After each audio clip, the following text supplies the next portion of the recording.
오늘은 평균 소득 7,400만 원이라는 통계가 왜 우리를 더 가난하게 느끼게 만드는지에 대한 이야기입니다. 최근 통계청이 발표한 가구당 평균 소득은 7,400만 원을 넘었습니다. 월급으로 환산하면 한 달에 600만 원이 넘는 금액입니다. 수치는 전년보다 올랐고 통계적으로는 우리나라 가구의 경제 상황이 개선되었다는 의미입니다. 이 발표는 국가데이터처가 실시한 가계금융복지조사의 결과입니다. 전국 수만 가구를 대상으로 조사한 공식 통계인데 이 뉴스를 본 대부분의 사람들은 분노했습니다. 실제로 자신의 소득과 비교하며 자괴감을 느낀 사람들이 대다수였습니다. 포털 사이트 댓글창은 평균 올려치기 그만해라, 나는 평균도 못 버는 하위권인가 라는 자주 섞인 글들로 가득 찼습니다. 왜 통계는 좋아졌다고 하는데 우리 주머니 사정은 그대로일까요? 이 숫자 뒤에 숨겨진 통계의 함정을 지금부터 하나씩 파헤쳐 보겠습니다.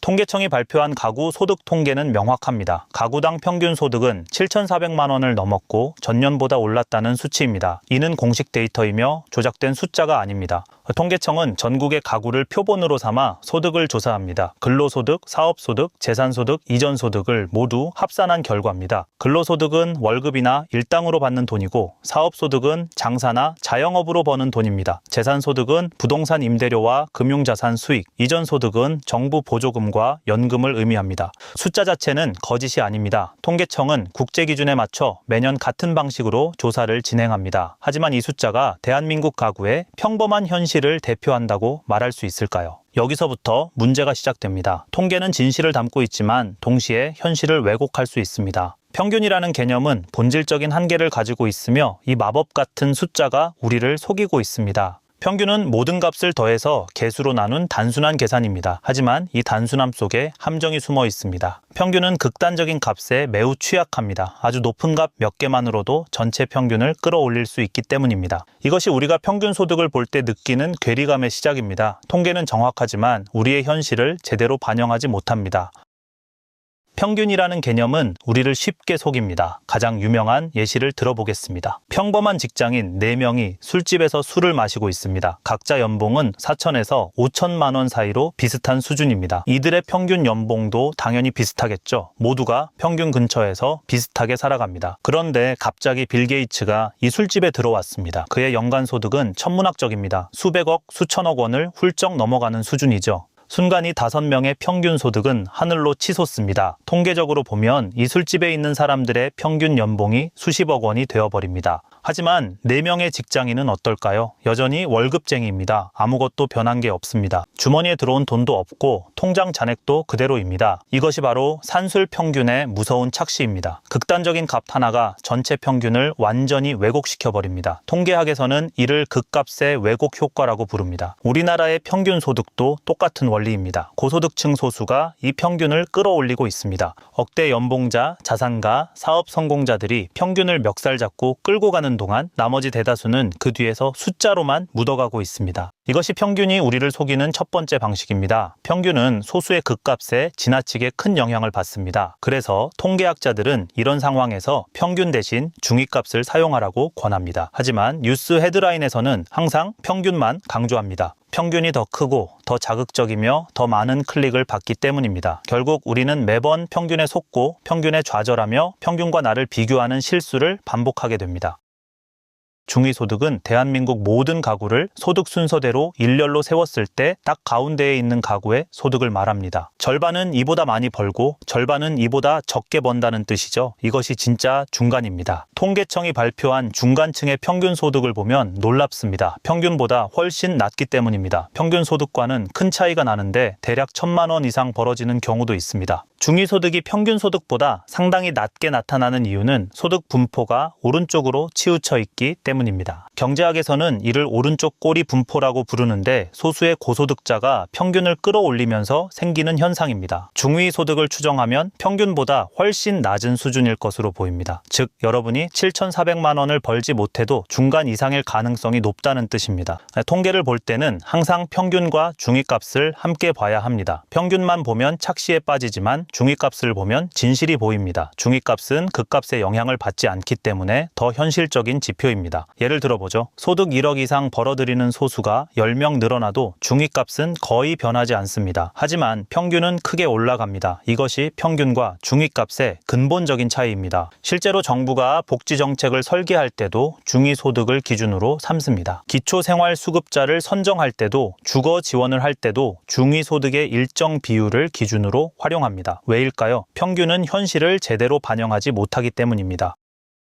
그렇다면 누가 평균을 이렇게 끌어올렸을까요? 통계청 자료를 자세히 들여다보면 답이 나옵니다. 소득 분위별 데이터를 보면 명확하게 드러나는데 상위 소득층과 하위 소득층의 격차가 상당히 큽니다. 상위층은 하위층보다 훨씬 많이 벌고 있으며 최근 발표된 자료에 따르면 이 격차가 더 벌어졌다고 합니다. 분배 지표가 악화되었다는 의미입니다. 구체적인 수치를 보면 더욱 충격적입니다. 상위층은 하위층보다 몇 배 더 많이 번다는 통계가 나왔습니다. 상위 소득 가구의 평균 소득은 억 단위를 넘어가는 반면 하위층은 그에 훨씬 못 미치는 수준입니다. 소득 증가율도 확연히 차이가 납니다. 상위층의 소득 증가율은 높았지만 중산층 이하의 증가율은 미미했습니다. 결국 소득 증가의 혜택이 상위 계층에만 집중되었다는 뜻입니다. 중산층과 하위층의 소득은 거의 제자리 걸음을 하고 있습니다. 평균을 끌어올린 것은 고소득층의 소득 급증이며 이들의 파티에 나머지 대다수가 숫자로만 묻어가고 있는 구조입니다. 이것이 평균이 우리를 속이는 두 번째 방식입니다. 소수의 고소득자가 만들어낸 환상이죠. 평균은 올랐지만 대다수의 현실은 변하지 않았습니다. 더 큰 문제는 소득의 구조적 차이입니다. 고소득층은 근로소득뿐만 아니라 재산소득도 많습니다. 부동산 임대료, 주식 배당금, 이자 수익 등이 더해지는데 이런 자산소득은 근로소득과 달리 복리로 증가합니다. 말 그대로 돈이 돈을 버는 구조입니다. 반면 중산층 이하는 어떨까요? 대부분 근로소득에만 의존하고 월급이 전부입니다. 이 구조적 차이가 소득 격차를 더욱 벌리고 그 격차는 평균이라는 숫자 속에 교묘하게 감춰집니다.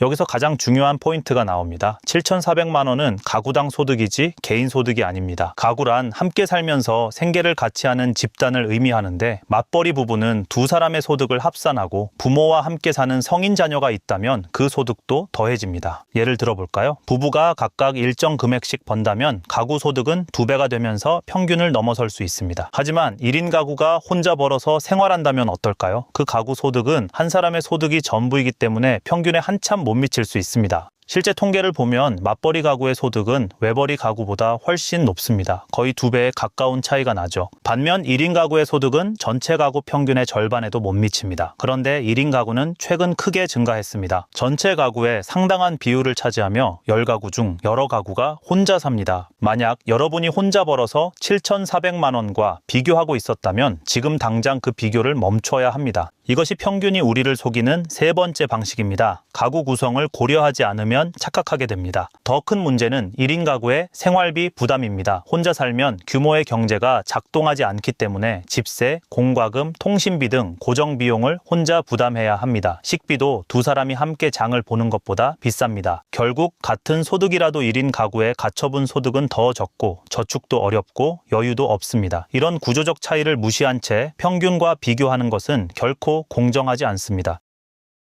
소득이 올랐다는 통계는 명목 소득 기준입니다. 명목 소득은 물가 상승을 반영하지 않은 순수한 금액의 증가를 말하는데 우리가 실제로 체감하는 것은 실질 소득입니다. 실질 소득은 물가 상승률을 빼고 계산한 실제 구매력을 의미합니다. 최근 몇 년간 물가가 꾸준히 올랐기 때문에 소득 증가율에서 물가 상승률을 빼면 실질 소득 증가율은 매우 낮습니다. 사실상 제자리 걸음에 가깝죠. 게다가 체감 물가는 공식 통계보다 훨씬 높습니다. 외식비는 최근 몇 년간 눈에 띄게 올랐고 삼겹살 가격, 짜장면 가격, 커피값이 크게 상승했습니다. 전세 대출 이자는 더 심각합니다. 금리가 높아지면서 대출 부담이 가중되었습니다. 교육비와 의료비도 마찬가지입니다. 사교육비는 매년 상승하고 병원비와 약값도 점점 비싸집니다. 여기서 중요한 점은 통계청의 소비자 물가 지수가 전체 품목의 평균이라는 사실입니다. 하지만 개인이 실제로 지출하는 품목은 다릅니다. 청년층은 외식비와 주거비 비중이 높기 때문에 체감 물가가 훨씬 높고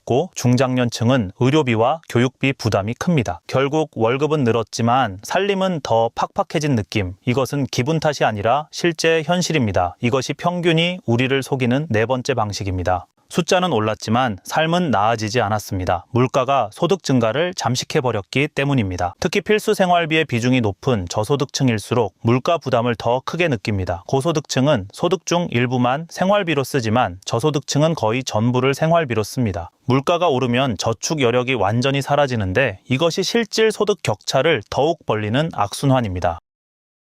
이번 통계 발표에는 소득뿐만 아니라 자산 통계도 포함되어 있습니다. 가구당 평균 자산도 발표되었는데 작년보다 올랐다는 결과가 나왔습니다. 이 자산에는 부동산, 금융자산, 기타 실물자산이 모두 포함됩니다. 하지만 이 역시 평균의 함정에 빠져 있습니다. 상위층의 평균 자산은 엄청난 반면 하위층은 그에 비해 매우 적습니다. 소득 격차보다 자산 격차가 훨씬 큰데 수십 배의 차이가 납니다. 더 심각한 문제는 자산 증가 속도입니다. 상위층의 자산은 전년 대비 크게 증가했지만 하위층은 오히려 감소했습니다. 부자는 더 부자가 되고 가난한 사람은 더 가난해진 것입니다. 근로소득만으로는 자산 증가 속도를 따라잡기 어렵습니다. 부동산 가격이 상승하면서 집을 가진 사람과 없는 사람의 격차가 벌어졌고 주식시장 상승도 마찬가지입니다. 투자할 여유가 있는 사람만 자산이 늘었죠. 월급만으로는 집을 사기 어렵습니다. 대도시 아파트 평균 가격은 천문학적이어서 일반적인 연봉으로는 수십 년을 모아도 부족합니다. 소득 불평등보다 자산 불평등이 더 심각합니다. 이것이 우리가 느끼는 박탈감의 진짜 원인입니다. 소득은 비슷해도 자산 격차는 점점 벌어지고 있으며 이것이 평균이 우리를 속이는 다섯 번째 방식입니다. 우리나라 가구 자산의 대부분은 부동산에 집중되어 있습니다. 집값이 오르면 집 있는 사람만 부자가 되고 집 없는 사람은 전세금과 월세 부담만 늘어납니다. 더 큰 문제는 자산 불평등이 다음 세대로 이어진다는 점입니다. 부모의 자산이 자녀의 출발선을 결정하는데 이것이 현대 한국 사회의 가장 큰 구조적 문제입니다.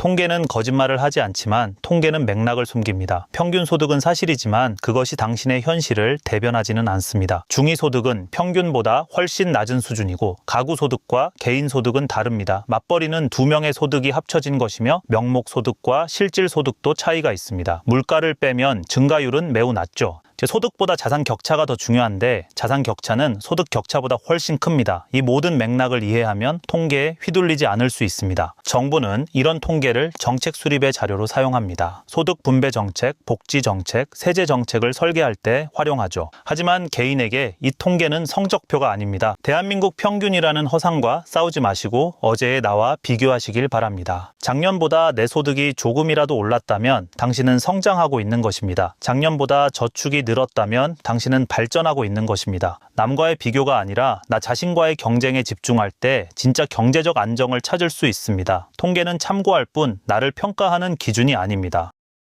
평균 소득 7,400만 원이라는 숫자는 우리에게 현실이 아니라 환상을 보여줍니다. 고소득층이 끌어올린 평균에 속아 자신을 비하할 필요는 없습니다. 중위소득은 더 낮고 가구소득은 여러 명의 합산이며 실질소득은 물가에 갉아먹히고 있습니다. 중요한 것은 통계가 아니라 당신의 삶입니다. 숫자에 휘둘리지 말고 자신의 속도로 나아가시길 바랍니다. 그것이 진짜 경제적 자유를 향한 첫걸음입니다. 구독과 좋아요는 더 깊은 분석을 하는데 도움이 됩니다. 오늘은 여기까지입니다.